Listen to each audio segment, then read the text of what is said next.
puedas compartir, debatir lo que a ti, lo que a mí nos pueda interesar. Son muchas voces unidas en una, nadie te viene a callar. Hola a todos, bienvenidos, ya estamos subidos en el andén de Blue Radio, como ustedes saben, para que no atropellen la opinión. Gracias por acompañarnos a través de Blue Radio, de bluradio.com, también en nuestro Facebook Live de los domingos y en Noticias Caracol, ahora el primer canal digital de noticias. Esta noche nos acompaña aquí en el andén de Blue Radio un personaje muy especial, el general Óscar Naranjo, con quien vamos a hablar de varios temas, de su trayectoria, de su vida, pero también de la situación que estamos viviendo por estos días de la seguridad ciudadana, que un tema que yo sé que le interesa suficiente al general Óscar Naranjo, exdirector de la Policía. General, bienvenido al andén, me alegra saludarlo, buenas noches, ¿cómo va todo? Buenas noches, un gusto saludarte y saludar a toda la audiencia del andén y a todo el equipo que te acompaña en esta transmisión.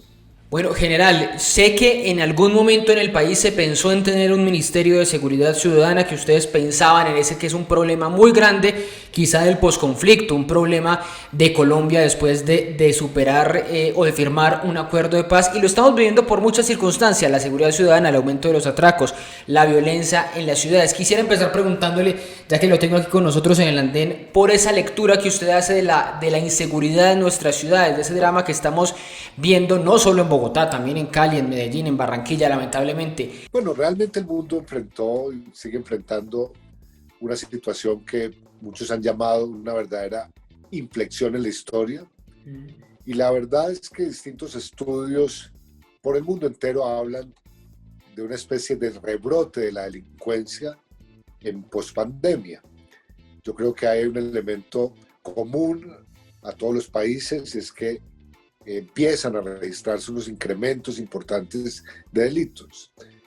Y ya, digamos, en el caso nuestro en particular, hay también una especie de acumulado que tiene que ver con una ciudadanía indignada, que ha significado un esfuerzo muy grande por parte de las autoridades para estar atendiendo esa situación. Y hay, desde luego, una entremezcla de delito común y crimen organizado que realmente es un desafío muy grande.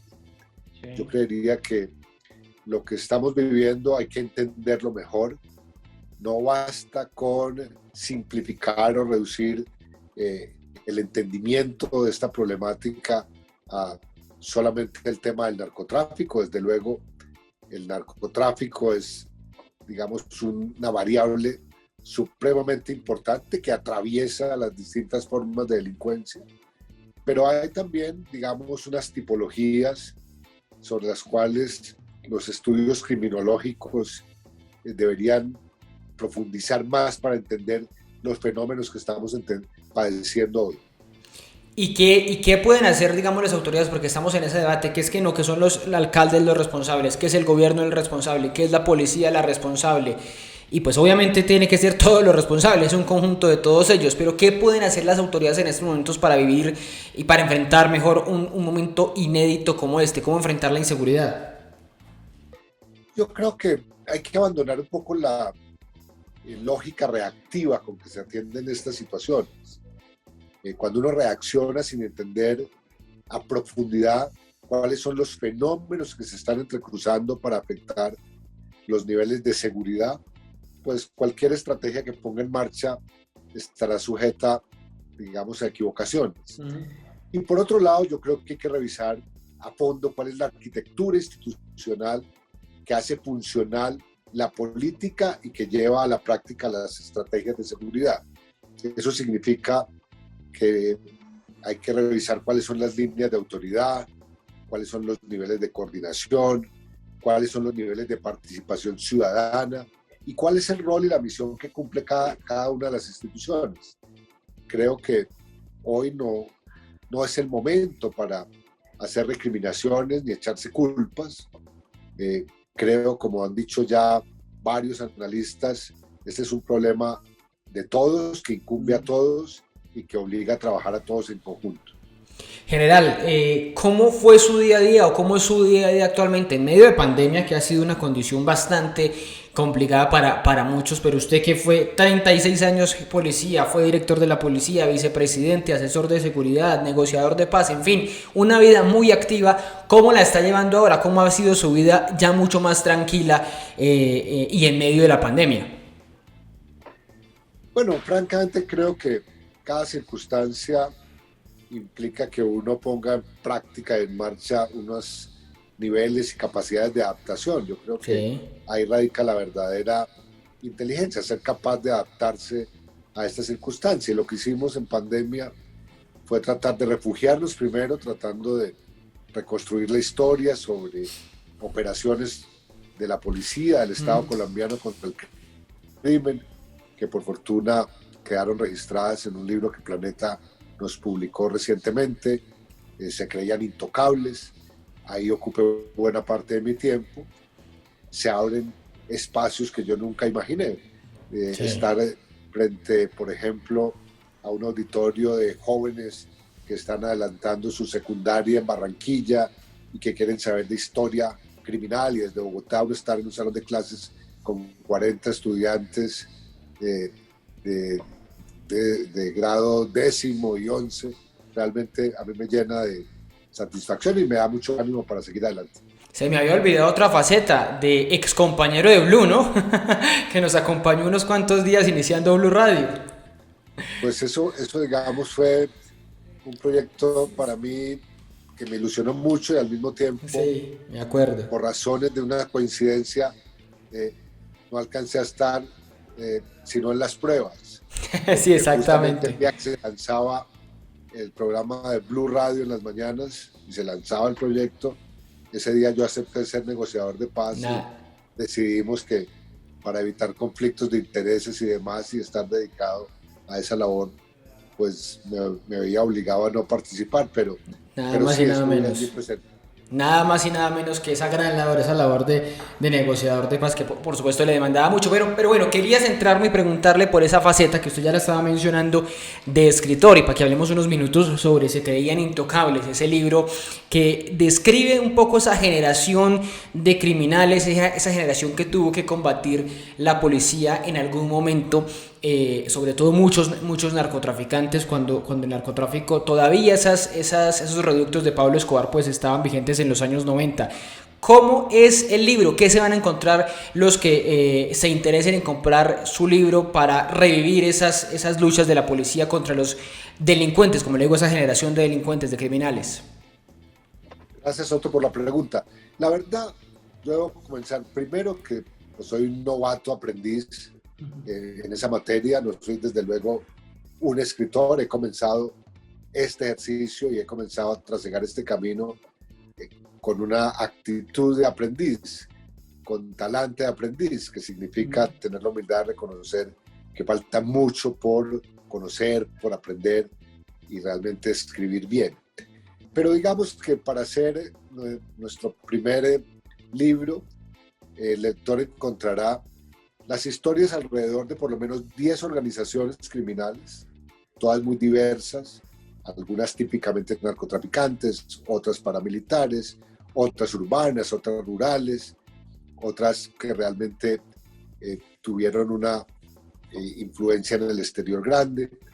Y lo que hacemos es relatar cómo la sociedad colombiana, a través del Estado, de las instituciones, de la particular de la policía, la fiscalía, pero también con militares, no claudicamos frente a la amenaza de narcotraficantes que querían imponer una agenda para llevarnos a un narcoestado. Eso es como la síntesis del libro. General, y los que van a mirar el libro o los que hemos empezado a escudriñar por algún lado, encontramos, como le digo, muchos temas que seguimos viendo en el país, mucha delincuencia que seguimos viendo en el país, no de la misma manera, en la forma en que no están los mismos carteles que existían en los años 90, los del norte del Valle y demás, pero no genera un poquito de desconcierto que a pesar de toda esa lucha que se ha hecho, seguimos padeciendo la delincuencia, no estamos como en un círculo vicioso, sino encontrar una solución. ¿Usted que combatió desde diferentes lugares no le genera ese desconcierto? Yo diría que digamos, más allá del desconcierto, hay una especie de frustración cuando uno revisa la cara de lo que significó que Colombia enfrentara esos carteles para no claudicar y no ser un Estado fallido.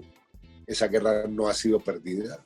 Colombia es un ejemplo ante el mundo de sacrificio, de dignidad, de una nación que no se arrodilló. Pero cuando se mira la otra cara de la moneda, que es la lucha contra la producción, contra el consumo de drogas, contra la corrupción que eso genera, contra las utilidades millonarias que se producen del narcotráfico, pues hay, digamos, ya muchas voces coincidentes que hablan de una guerra perdida contra las drogas. Sí. A mí lo que me llevan, digamos, esas dos caras de la moneda es a decir que Colombia tiene la autoridad hoy para participar, para promover, para liderar un debate global que nos permita salir de los viejos modelos de lucha contra las drogas basados en el prohibicionismo y que avancemos por un camino basado en evidencia sobre la regulación para la producción y consumo de algunas drogas y que nos permitan avanzar con todo realismo también para tocar eslabones de esa cadena que hasta ahora no se han tocado y que siguen siendo casillas muy vacías. Me refiero particularmente a lo que sucede con el mundo financiero y los caudales de utilidades ilícitas que logran los narcotraficantes incluir a esos sistemas financieros. Me refiero al tráfico de armas, me refiero a lo que ha pasado con el tráfico de precursores químicos. Pero yo diría que este es un momento que llama a una reflexión desapasionada, sin ideologías, basados en evidencia, ver qué ha pasado después de 50 años de declarada la guerra contra las drogas. General, usted hace también en el libro, de alguna manera, un tributo a todos esos hombres y mujeres que lo acompañaron a usted desde la policía, un tributo a los policías para homenajear muchas veces de esos anónimos que luchan en una u otra operación para liberar de la criminalidad a muchos sectores de la población. Pero al mismo tiempo, cuando uno ve ese tributo y ese homenaje a la policía, se encuentra en estos momentos con una situación difícil para la institución, una imagen deteriorada por muchos motivos, sobre todo específicamente los de las protestas recientes. Y me puse a mirar cifras. Cuando usted se fue de la policía en junio de 2012, según la encuesta de Inbamer, la policía tenía un 63% de favorabilidad, de imagen positiva. Hoy esa imagen es de apenas el 38%, quizá está al revés, está trastocada, porque en ese momento la imagen negativa era 36% y ahora es del 58%. ¿A qué le adjudica esa percepción que tienen los colombianos hoy frente a la policía, de que ya no es la misma institución que generaba simpatías en la mayoría? Bueno, yo creo que hay varios factores, digamos, que han contribuido en general a que las policías en el mundo hayan disminuido sus niveles de favorabilidad.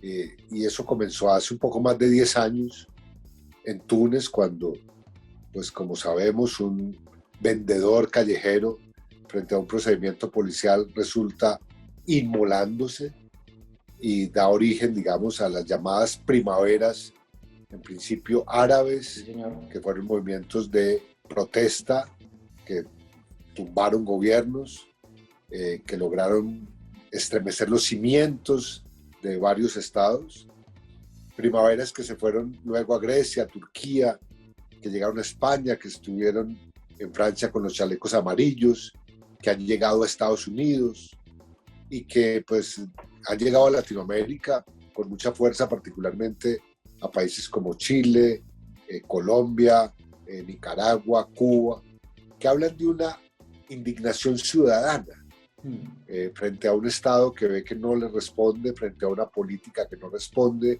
frente a unos partidos políticos que no les originan ninguna credibilidad. Entonces, digamos que hay un movimiento de indignación ciudadana que desbordó el tradicional ejercicio de la autoridad policial frente a la protesta. Yo creo que hoy las policías en el mundo todas están repensando cómo atender la protesta social y cómo estar frente a esa ciudadanía indignada. Por otro lado, las policías pagaron un costo muy alto en relación con la pandemia. Las cuarentenas, los confinamientos llevaron a las policías a limitar uno de los derechos más grandes que tiene un ser humano, que es la libertad de movimientos. De acuerdo, sí. Y por lo tanto el policía apareció, digamos, como el malo de la película, obligando a mucha gente a no salir de sus casas en situaciones muy difíciles, donde cuando uno habla con ciudadanos que hoy no están queriendo la policía, le dicen a uno, no, mi general, pero ¿cómo no voy a estar bravo con la policía si yo tenía que salir a buscar mi supervivencia en una operación de rebusque y lo que me encontraron un comparendo de la policía y yo estaba dispuesto a morirme para poder comer, pero no a quedarme en mi casa? Y por otro lado, en el caso de Bogotá, me ha sorprendido que muchas estaciones de policía, instalaciones de policía terminaron como centros de retención llamados transitorios, pero que se volvieron permanentes. Hay realmente miles de ciudadanos hacinados en instalaciones policías y el policía está siendo de carcelero. Cuando la familia va a visitar a su hijo, a su hermano, y lo ven en una condición infrahumana y es un policía el carcelero a cargo, también deja de querer la policía, porque la policía no le correspondería ejercer esa función. Yo creo que hay, digamos, unos elementos ahí que han contribuido mucho al deterioro de la percepción que tienen los ciudadanos sobre la policía, pero como digo en el libro, realmente la policía colombiana está conformada por hombres y mujeres excepcionalmente generosos en entregar su vida para cumplir con una misión que no siempre resulta pues, agradecida y valorada, pero yo tengo confianza que a pesar de las dificultades que estamos enfrentando hoy, hay un activo en ese talento humano al interior de la policía dispuesto a actuar con humildad, a rectificar para reconocer que se ha equivocado y a estar cerca de los ciudadanos. La única razón de la policía es el servicio al ciudadano y sé que así lo entiende. General, cuando usted ve eso que ha ocurrido y usted hace una lectura muy interesante de las protestas, incluso yéndose hace 10 años, cuando empezaron las de la primavera árabe, hasta hoy que nos ha llegado aquí tan cerca a Colombia en este paro tan conflictivo que vivimos, cuando usted hace esa mirada a lo de Colombia, usted encuentra como explicación la que adjudican muchos, incluso desde el mismo gobierno, que existen unas manzanas podridas, unos policías que se equivocan, o es un problema lo que ha pasado en la policía durante estos videos que hemos visto de abusos, de atropellos a los ciudadanos, o es un problema mucho más estructural que requiere de una reforma más profunda. ¿Usted con cuál de esas dos explicaciones se queda? No, yo me quedo, digamos, con una explicación que tiene que ver mucho con el conflicto armado colombiano. Yo creo que después de 50 años de un conflicto tan intenso como el que se vivió frente a las FARC, que dejó cerca de 250,000 víctimas mortales, a la firma de ese acuerdo, éramos conscientes, por lo menos quienes negociamos ese acuerdo, desde el gobierno, el presidente Santos, de que poner fin al conflicto armado con las FARC significaba que el conflicto social pues iba a tomar mayor visibilidad y que iba a demandar un nuevo tratamiento, ya no en el marco de un conflicto armado, sino en el marco de un país que sigue avanzando para ser un país en normalidad.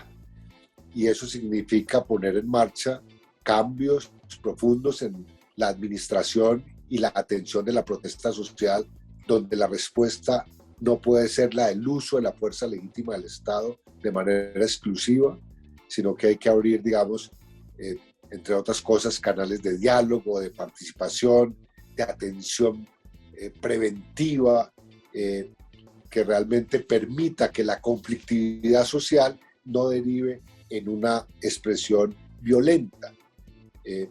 Y por otro lado, creo que, digamos, hoy por hoy se demandan realmente desde una nueva arquitectura institucional, mejores capacidades para atender la seguridad ciudadana, que no es un tema menor, sí. Es un tema que demanda de una infraestructura académica, de política pública, logística, presupuestal, de profesionalización y de integración de todas las agencias e instituciones que tienen que ver con ese tema.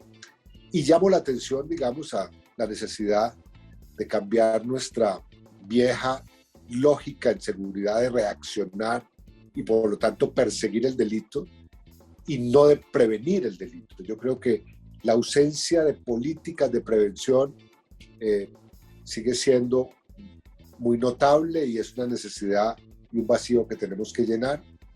Y he dicho que mirar solo en la Policía Nacional temas de reforma es un gran error si no se reforma el ecosistema de la seguridad en Colombia.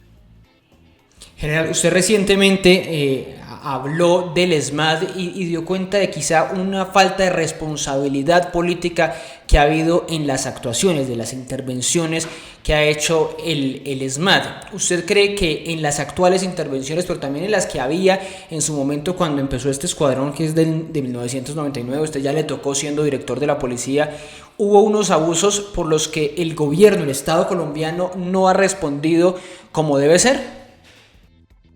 Yo creo, digamos, que después de los hechos de 1968, del siglo pasado, que dieron origen a la creación de fuerzas antidisturbios no letales o menos letales, que no implicaran el uso de armas de fuego en la protesta, se ha evolucionado y debe reconocerse que cualquier Estado democrático necesita una fuerza antidisturbios no letal, y eso es el ESMAD. Lo que yo, digamos, veo al final ya de mi vida pública, mirando autocríticamente esta situación, es que probablemente los criterios de empleo del ESMAD y el uso del ESMAD en las calles demanda que haya una mayor nitidez en la responsabilidad política de quien ordena sacar el ESMAD a las calles. No puede ser que la policía se quede en solitario respondiendo por la intervención del ESMAD cuando realmente la autoridad civil es la que debería disponer y al mismo tiempo controlar el procedimiento del ESMAD en cada intervención. Digamos, cuando mataron a Dylan Cruz en el centro de Bogotá, ¿usted cree que no solo el general Penilla debió responder, sino también el alcalde Peñalosa del momento, el ministro de Defensa del momento, cuando hace un año aquí en Bogotá hubo esos ataques por parte de los policías que estaban en los CAI y respondieron con sus pistolas? También en ese caso la alcaldesa Claudia López, el ministro Molano, en fin, todas estas autoridades debían responder directamente políticamente, ir a darle explicaciones al Congreso, dar explicaciones al país, o qué responsabilidad le cabe a esas autoridades civiles. Yo lo que creo, digamos, es que hay unas lecciones aprendidas basadas en dolor, en tragedia, en víctimas. Sobre esas lecciones aprendidas es que los nuevos protocolos del uso de la fuerza deben ser rigurosos y metódicos para que siempre haya un responsable político que asuma la responsabilidad, repito, por la intervención del ESMAD. Y ya en términos concretos de responsabilidades individuales, hay que atenernos, digamos, a los principios de la ley penal, del procedimiento penal y de la jurisdicción penal y disciplinaria. Pero en términos generales yo creo que el uso legítimo de la fuerza tiene que estar suficientemente reglado, donde haya unas líneas de autoridad siempre con la posibilidad de que haya trazabilidad sobre esa línea de autoridad, y por otro lado está el despliegue mismo donde cada funcionario policial asume la responsabilidad por sus propios actos en función de si cumplió o no con los protocolos, con los procedimientos y con la ley. General, ya para irnos despidiendo quisiera hacerle dos preguntas finales. Una sobre esas otras declaraciones recientes que usted dio ante la Comisión de la Verdad sobre las universidades, ese acto frente a las universidades, y usted hablaba de una estigmatización que quizá había en la fuerza pública, en la policía, cuando usted estaba en la dirección de inteligencia hacia los estudiantes. Esa estigmatización que usted admite hubo en ese momento, ¿cómo era y se sigue manteniendo y se mantiene esa percepción desde la fuerza pública, desde el gobierno, de que allá, para ponerlo en sus términos, era una cantera de grupos terroristas? Bueno, frente a la Comisión de la Verdad, yo de manera personal e individual, admití que en mi caso, siendo director de inteligencia a finales de la década de los 90, contribuí a estigmatizar la universidad porque partí de la base equivocada y el prejuicio de que las universidades eran una especie de fuente de incorporación a combatientes para los grupos guerrilleros.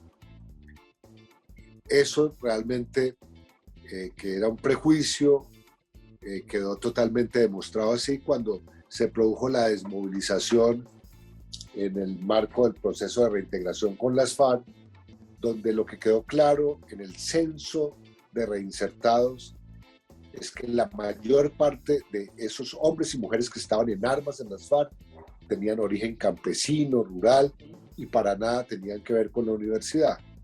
Por esa razón yo hice ese reconocimiento y pedí perdón genuino, digamos, porque de eso se trata hoy, de que seamos capaces de con humildad decir cuándo nos equivocamos y pedir perdón a las víctimas que pudo generar nuestra conducta o nuestras decisiones en un momento. Yo creo que hoy yo pondría, digamos, a las instituciones frente a los ciudadanos con todos los sectores, incluyendo el sector estudiantil y universitario, en modo reconciliación. Sí. Creo que lo que más demanda el país es que nos reconciliemos. Sí, un llamado supremamente necesario en estos momentos de tanta polarización, pero sobre eso le quisiera preguntar, usted hablaba de un actor que son las FARC, pero ¿no cree que también ha habido una intervención y todavía no se han desmovilizado del ELN en estas universidades? Lo decía en su momento la Fiscalía cuando decía, no, es que el ELN infiltra a la Universidad Nacional y es que desde allí se planean los atentados de Bogotá. Eso es, lo que usted dice es también desconocer un poco lo que han dicho las autoridades o la inteligencia, la Fiscalía de esa infiltración de grupos armados, ¿o usted cree que eso ha sido más mito que realidad? No, yo creo que, digamos, hay evidencia de que hay una instrumentalización por parte de grupos armados de distinta naturaleza, guerrillas, disidencias, crimen organizado, de unos sectores que en mi opinión son, digamos, la minoría por fortuna, pero pues negar que pueda haber instrumentalización para que haya, digamos, personas que se vinculen no a la protesta pacífica, sino a una protesta violenta, pues sería un error de mi parte. Lo que creo es que ese mundo de la protesta social no puede verse de manera binaria. De acuerdo.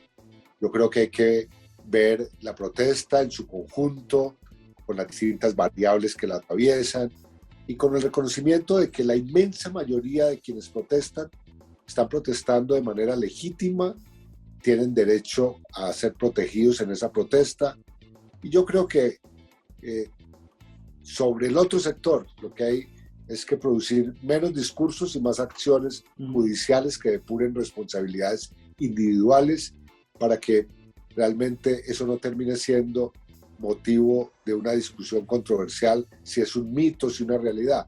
Creo que si es una realidad, las autoridades están obligadas a producir las acciones judiciales necesarias sin que se estigmatice al conjunto de quienes protestan de manera legítima. Oye, ¿y se crean Intocables 2? ¿Está pensando en una segunda parte?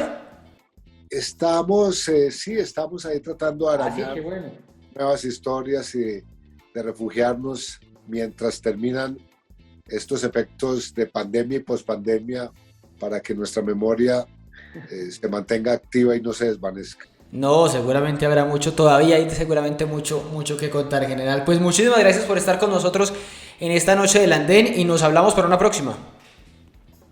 Mil gracias, un gran saludo a usted, a su audiencia, a su equipo. Muchas gracias. A ustedes también muchas gracias por acompañarnos estos minutos de aquí del Andén de Blue Radio. Ya seguimos aquí para que no atropellen la opinión. ¿Cuál es mi alternativa? Entender que cada historia tiene diferentes puntos de vista. Escuchar todos los lados del cubo. Elegir mi verdad. Ser futuro por mis hijos, mis nietos, mi país. Quedarme aquí, en Colombia, Con foco en las oportunidades, pensar 4.0, 5.0, avanzar con el mundo. Bienvenidos todos los géneros, edades, voces, culturas, la libertad, elegir y expresar mi identidad, ponerle humor a la vida, reír, así salgan más arrugas.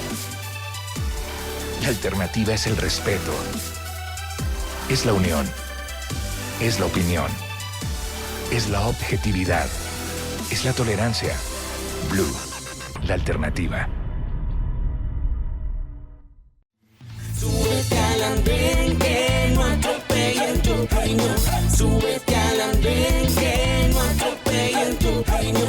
Aquí tú podrás compartir, debatir lo que a ti, lo que a mí nos pueda interesar. Son muchas voces unidas en una, nadie te viene a callar. Bueno, seguimos aquí en el andén de Blue Radio. Gracias por acompañarnos, por estar subidos con nosotros, con las voces de los jóvenes, con argumentos.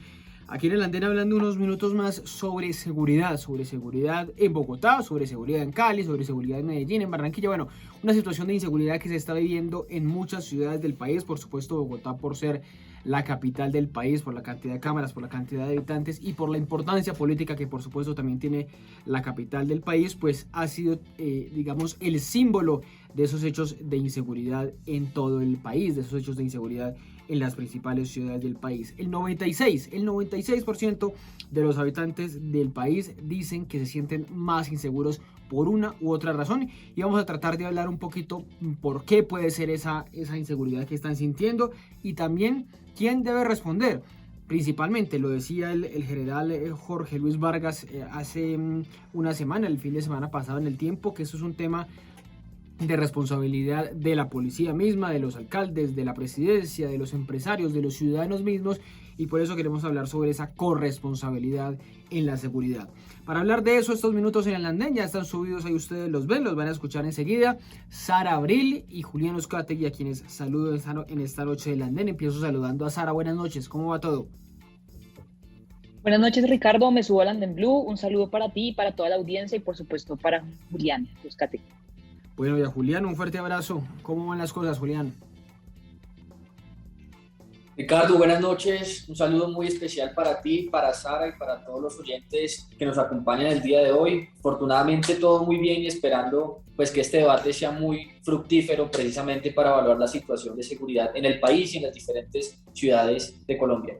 Claro, un tema que toca directamente al ciudadano que dice: yo ya no salgo a la calle porque es que me da miedo por esto, por lo otro, que me atraquen, que me roben, que me maten. Ese es el otro miedo de los ciudadanos en estos momentos, que los atracos se están volviendo muy violentos. Una primera impresión, Sara, para escucharla, del por qué estamos viviendo este caos de inseguridad, esta nueva ola de violencia y de inseguridad, pero con violencia además, esos atracos tan violentos que estamos viviendo en la ciudad de Sara. Bueno, es importante primero decir que la seguridad no solamente es ausencia o disminución de delitos o aumento de delitos, sino sí, es en general el conjunto de condiciones necesarias para que la ciudadanía se sienta y se considera que vive y convive de manera tranquila. En lugares iluminados, en lugares donde pueda caminar con seguridad. O sea, no solamente es el tema de la seguridad, sino también de la sensación de seguridad. Y todo este tipo de cosas tienen que ver o tienen la combinación de dos aspectos. El primero, pues, es que siempre todos los problemas sociales y todos los problemas que existen en la sociedad tienen una base material. Y hoy existe una base material muy complicada en la sociedad colombiana y es un empeoramiento de la situación económica en general para el país y la falta de derechos y oportunidades que hay, digamos, por parte del Estado y del gobierno colombiano. O sea, para nadie es un secreto que Iván Duque ha manejado muy mal la política económica, no solamente en la pandemia, sino antes también de ella. Había unas cifras muy graves de desempleo, había unas cifras muy graves de falta de acceso al derecho a la educación, al derecho a la salud. Y todas estas cosas se convierten en un caldo de cultivo para asuntos relacionados con la inseguridad. Y eso, sumado a un fortalecimiento grande, millonario, poderoso de muchas organizaciones criminales que están en el país, a lo largo y ancho del país. Es importante también decir, porque acá ha habido también mucho oportunismo que entonces tratan de culpar solamente a la alcaldía de Bogotá. Yo creo que el problema, o yo creo no, el Dani lo que dice es que la problemática de seguridad es una cosa extendida todo el país, nada más el 50% de las denuncias se concentran en Bogotá, Medellín, Cali y Barranquilla. Y todas estas cosas pues tienen que ver básicamente con, primero con que no hay una conducta o una visión preventiva sobre los problemas de seguridad, pero tampoco, y ahorita lo diré mucho más adelante, hay una atención correcta por parte del gobierno nacional y por parte sobre todo de la fuerza pública a estos aspectos de seguridad. Digamos, hoy lo que está rentando políticamente para mucha gente es básicamente decir que el orden social depende del derecho penal. Entonces, todo es cárcel, todas son conductas que constituyen delitos y hay un punitivismo muy grave y se entiende o más o menos se quiere hacer ver a la población que la manera de resolver los problemas es demostrando pues o teniendo una conducta punitiva, cuando realmente lo que se debe tener es una conducta restaurativa. Entonces yo lo plantearía, digamos, en 3 aspectos para resumir. Lo primero es una base material económica que en Colombia no está bien, y no está bien por los manejos económicos que ha habido en los últimos 30 años, y lo digo en los últimos 10 años por parte de Uribe, de Santos, de Duque, que tienen en esencia la misma política económica de pobreza, de servir a unos intereses extranjeros y no a los de la población colombiana. En segundo lugar, un muy mal manejo por parte de la fuerza pública, en la cual también hay problemas complejos y ahorita los vamos a desarrollar, y en manera preventiva y en manera de atención, digamos, ya a los problemas como tal, y en tercer lugar, un aspecto de un punitivismo que no constituye la manera para ejercer un orden social relacionado con esto. Me quiero detener, Sara, en ese primer punto que usted dice, que es el drama que están viviendo muchos ciudadanos, el drama económico, la situación económica tan precaria en estos momentos. Y bueno, un origen importante o una razón importante es la pandemia, o por lo menos un agravante. Usted ya decía que es una situación que se venía presentando incluso prepandemia, antes de haber vivido los encierros y demás. Pero es tan fácil traducir una mala situación económica en delincuencia, es decir, el ciudadano dice: yo no tengo empleo, yo no tengo ingresos, me voy a delinquir. ¿O hay algo más que explique esa ecuación o esa conexión entre una cosa y otra? Sí, no, yo no, definitivamente no, la ecuación no es que la pobreza genera delincuencia, eso definitivamente no es, porque si no, entonces el país más rico del mundo, que es Estados Unidos, pues no tendría problemas de seguridad, y eso pues ese no es el asunto.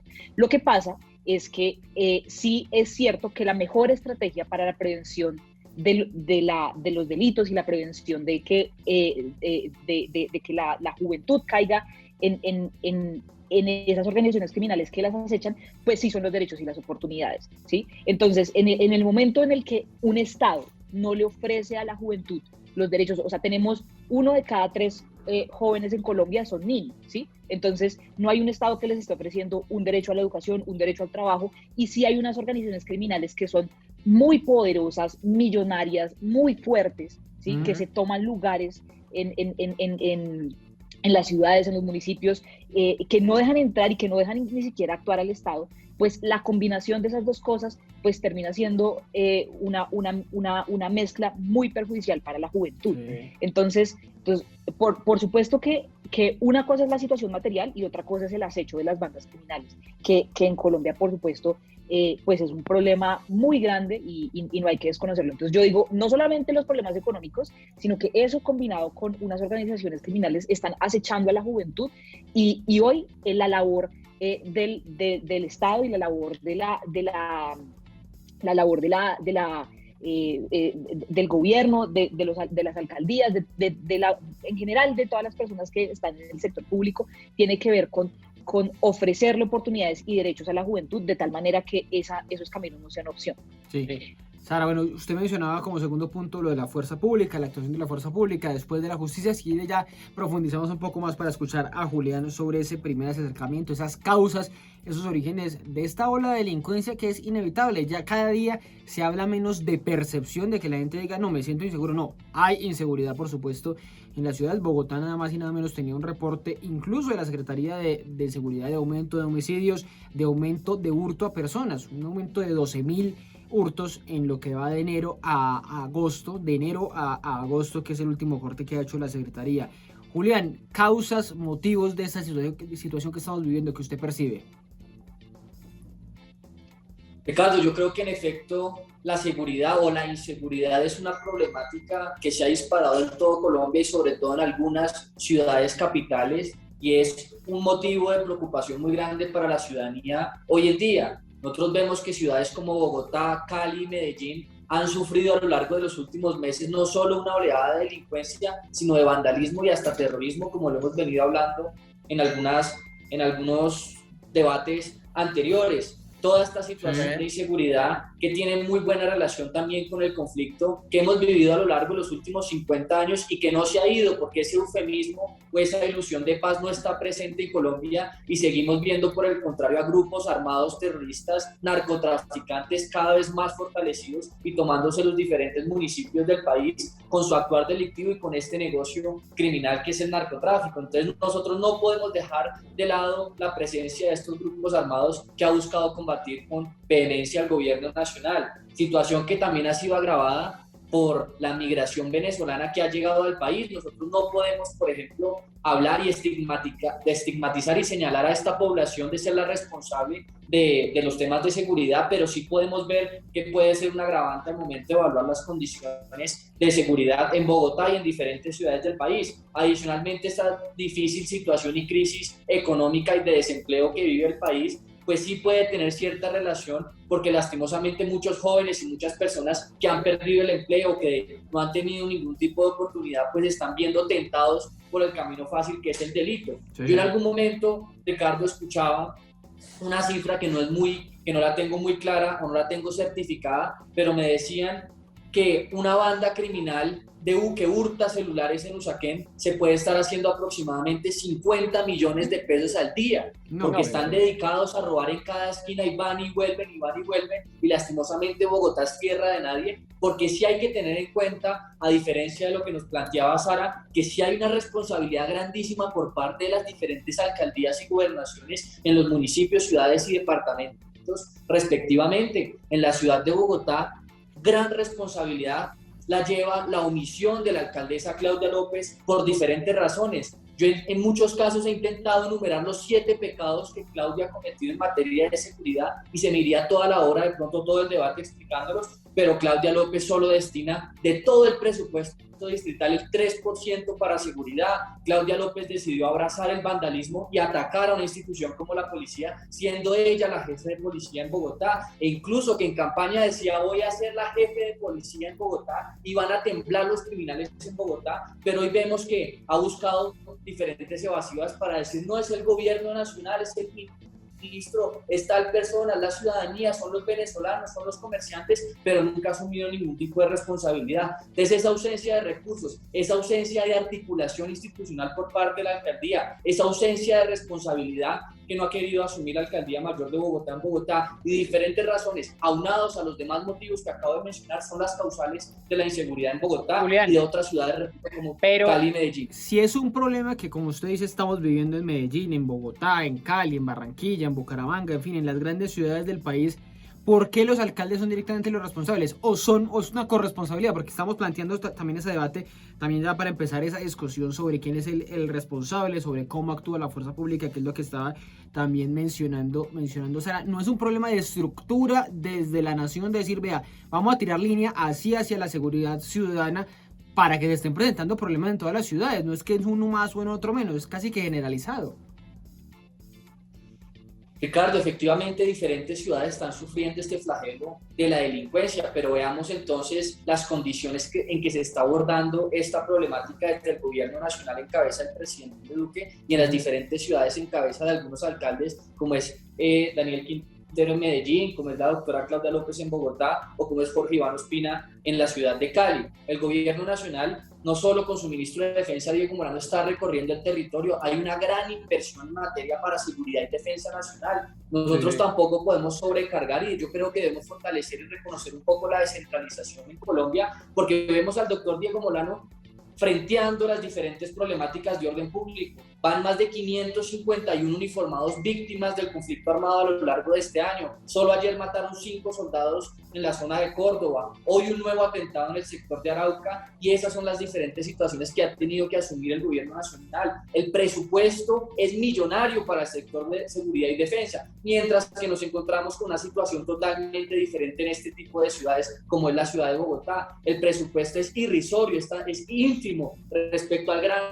millonario presupuesto que tiene la alcaldía de Bogotá, y en diferentes ciudades hemos encontrado las dificultades, pero es que en Bogotá ha sido totalmente desbordado, como usted decía, el homicidio está totalmente disparado, el hurto a personas está disparado, el hurto a automotores, el hurto a motocicletas, el hurto a residencias, el microtráfico en los parques ha sido una problemática. Entonces, si bien encontramos unas características muy puntuales que han permeado todo el territorio nacional, y eso es cierto y hay que reconocerlo, y yo por esto no estoy excusando al gobierno nacional, porque soy consciente que debe haber una corresponsabilidad, como usted dice, y aquí debe haber una articulación institucional. Yo espero que tanto el ministro Diego Molano como la alcaldesa Claudia López asuman su responsabilidad y actúen, pero así se está haciendo. Pero lastimosamente, así como le reconozco al ministro que ha intervenido y está trabajando fuertemente en Bogotá, ha avanzado en el despliegue de diferentes miembros del ejército para atender esta problemática, y ha presentado al país, sobre todo a Bogotá, una propuesta para tener miles de uniformados de la policía más en Bogotá. No vemos por el otro lado esa intención de la alcaldesa Claudia López, y solo busca evasivas en lugar de atender la situación de la forma que se merece. Sara, es un problema de la alcaldesa, particularmente aquí en Bogotá, esas omisiones que dice Julián, para que si quiere me responda ahí y ya nos metemos con el otro tema de la fuerza pública. Es que precisamente yo creo que ahí, o sea, hay que mirar esto como una corresponsabilidad. O sea, Julián dice, yo no culpo al gobierno nacional, pero todo el tiempo habla y solamente habla de Bogotá.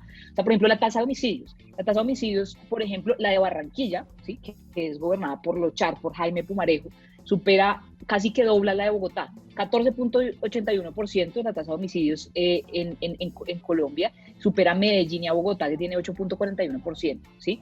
Y lo cierto es que, por ejemplo, una alcaldía como la de Pumarejo ha tenido un negacionismo, y también ha tenido, o sea, simplemente dice que es un asunto de percepción, y al contrario de lo que dice Julián, Claudia López yo sí la he visto exigiendo varias veces el aumento de pie de fuerza en Bogotá, aunque yo varias veces también en el andén he dicho que esas no son cosas que sean suficientes. ¿Y por qué no lo aumenta ella? O sea, ¿por qué ella no aumenta el pie de fuerza? El jefe de la policía en Colombia se llama Iván Duque, pero además te digo una cosa, yo, para entrar al otro tema, Julián, yo creo que es importante también aquí ver, por ejemplo, esto no solamente como un asunto punitivo, pero en gracia de discusión, para meternos con el tema de la policía, yo sí quiero plantear, por ejemplo, por qué se han disminuido las aprehensiones por parte de la policía en el sistema de penal de adolescentes. Pero, Sara, un segundo, me detengo un segundo con eso que estaba diciendo para no pasar a lo punitivo y pasar de alto eso. Usted dice, el jefe de la policía es Iván Duque. Entonces, como nos dijo ella, la alcaldesa aquí la semana pasada aquí en Blue Radio, entonces sí se equivocó, sí hubo una mala asesoría o una mala frase, una mala percepción de ella cuando dijo, es que la jefa de la policía voy a ser yo cuando sea alcaldesa. Ahí es donde quedan los ciudadanos como un poco huérfanos diciendo, venga, usted me había dicho que iba a ser la jefa de la policía y ya dice que no, ya delega esa jefatura en otros. Esas son responsabilidades que son compartidas, pero es evidente que el jefe de seguridad y defensa en Colombia es el presidente Iván Duque, y esas son cosas, o sea, si es que el problema solamente pasara en Bogotá, nosotros veríamos el lío en Bogotá, pero es que pasa en todo el país. Entonces nosotros no podemos culpar solamente a la alcaldía, entonces culpemos también a todos los alcaldes, y ese es un problema que es un problema nacional. O sea, tanto Julián como yo lo hemos dicho. ¿Y por qué razón? Hay una disminución en la aprehensión de personas, en la aprehensión de personas, y también hay una falta de entrada de estos jóvenes a un sistema de ruta de oportunidades que permita hacer ese rescate. Entonces yo pregunto si acá también lo que está sucediendo es que la policía está actuando también en contravía de lo que se le ordena.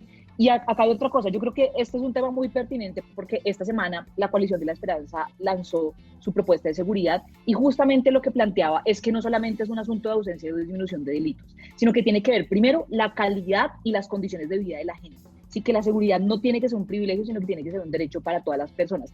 Pero sobre todo, un asunto de derechos, de tener un enfoque diferencial, de garantizar esas oportunidades, de tener un enfoque preventivo, que es lo que yo creo que no hay en Colombia. Pero otro asunto también, fortalecer los mecanismos de justicia como la denuncia y la judicialización y la defensa. Ya voy a hablar de justicia, es que deme un segundo para no mezclar todos, porque me quiero quedar al final hablando justamente de justicia.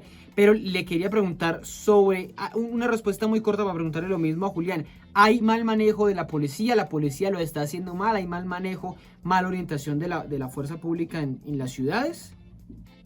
Yo creo que primero es importante decir que acá hay un problema más que todo de la cúpula, o sea, yo no veo esto, digamos, yo veo a un policía, digamos, raso, un suboficial, lo veo también como una persona que está haciendo, que está haciendo, digamos, muy mal paga y también hay unas condiciones que de alguna manera científicamente se han mostrado en algunos papers cómo explicar esas acciones, pero lo cierto es que también hay una cuestión de corrupción, de problema de manejo de los ascensos, o sea, nada más, la semana pasada vimos cómo llevaron a calificar servicios a uno de los policías, por ejemplo, que había ganado más medallas, y todo ese tipo de cosas relacionadas con la corrupción dentro de la policía afectan mucho dentro de la institución, pero también otra cosa, y es que la doctrina es muy jodido, pues que todos los días a los policías se les trate con una doctrina como si los ciudadanos que ejercen sus derechos, como si los ciudadanos que a los que tienen que proteger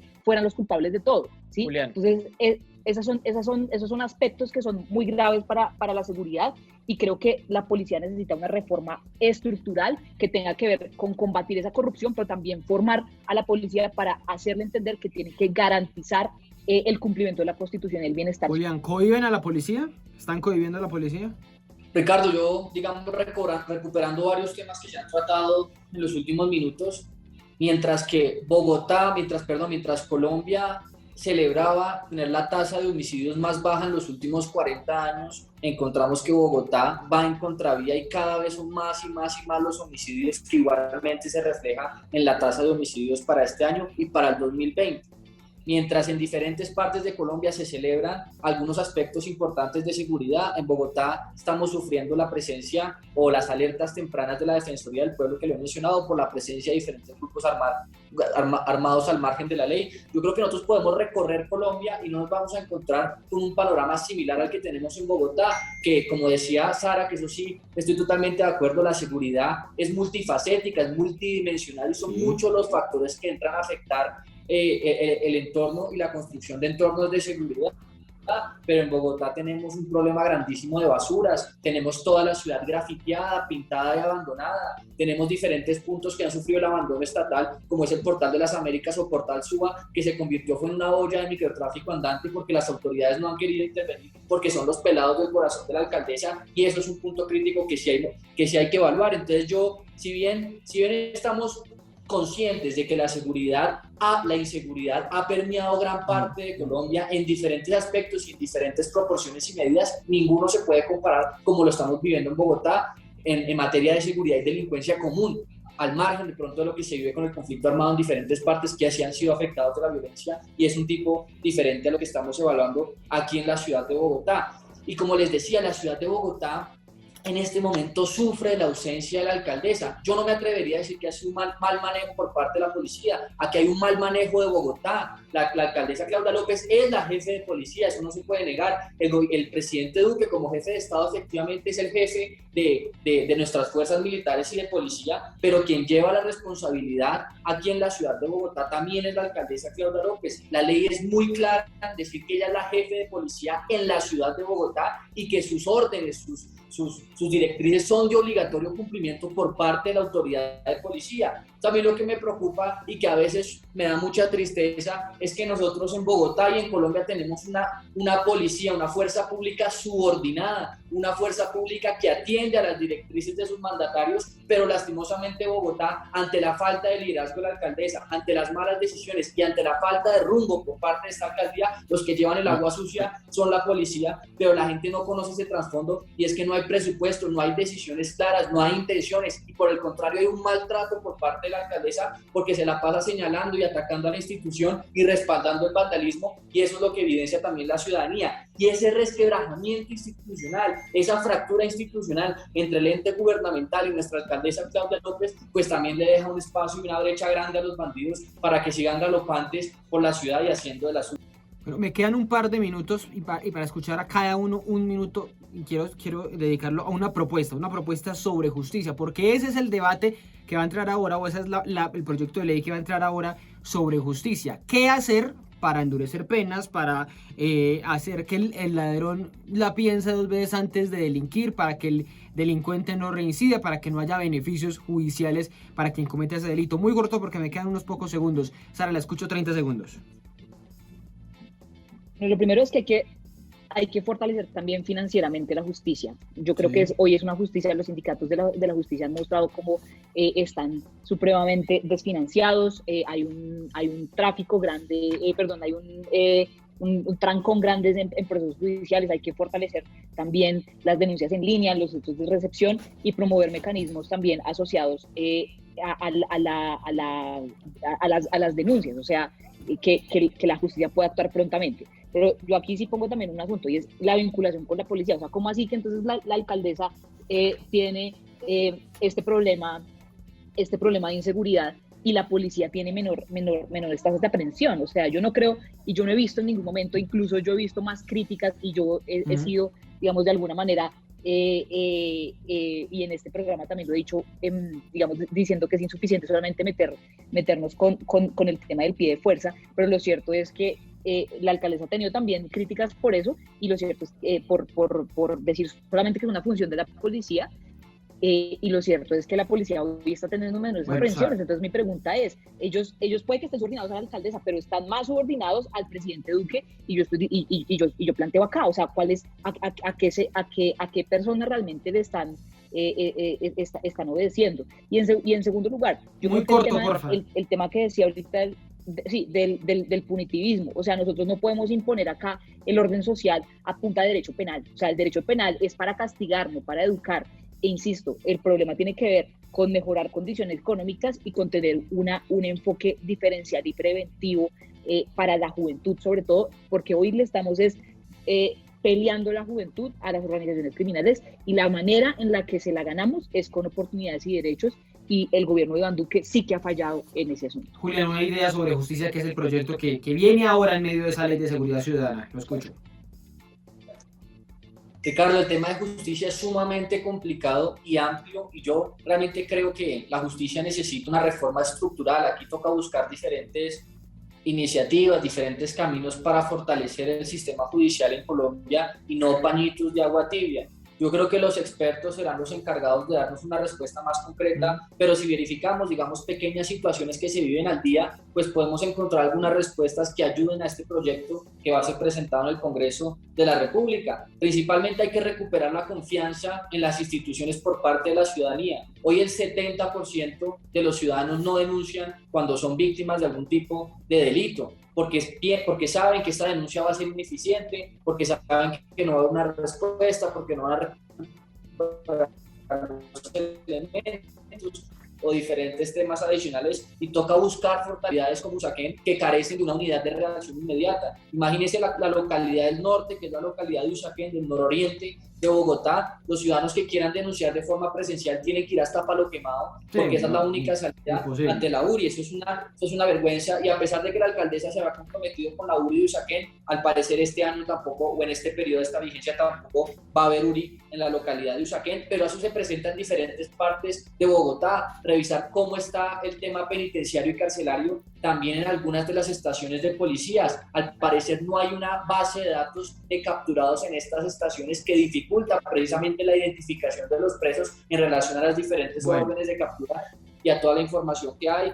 Y finalmente revisar, que me parece un debate importante que lo he visto en redes y me ha llamado un poco la atención, de diferentes funcionarios que llaman a continuar con la virtualidad. Han encontrado en la virtualidad unas garantías y una forma de dar celeridad a los diferentes procesos y al aparato judicial en Colombia, y esperan que posterior a la pandemia se pueda encontrar en la virtualidad una garantía y un fuerte de trabajo para sacarlo adelante. Yo creo que son debates importantes, todo el tema carcelario, todo el tema de URIs, todo el tema del hacinamiento carcelario en Bogotá y en otras ciudades del país. Entonces yo creo que es muy importante, Ricardo, porque para terminar, una de las preocupaciones de la ciudadanía es que apoyamos a las diferentes entidades, apoyamos a la policía para que capture, pero capturan y a las pocas horas encontramos a los delincuentes en las calles, como fue el caso del médico que en defensa propia terminó asesinando a 3 personas o terminó atacando a 3 personas en el norte de Usaquén, y encontramos que los 3 atracadores llevaban más de 10 veces presos o habían sido capturados más de 10 veces por hurtos y seguían delinquiendo en las calles. Entonces yo creo que hay que revisarlo. Y lo cierto, Ricardo, de todo esto es que Bogotá está secuestrado por la delincuencia y la alcaldesa sigue siendo sorda y ciega ante la inseguridad. Los llamados reincidentes, que es una de las respuestas que todo el mundo pide. Bueno, terminamos hablando de todas esas responsabilidades, y lo que me pensaba que íbamos a hablar, que terminan siendo todos corresponsables desde un pedacito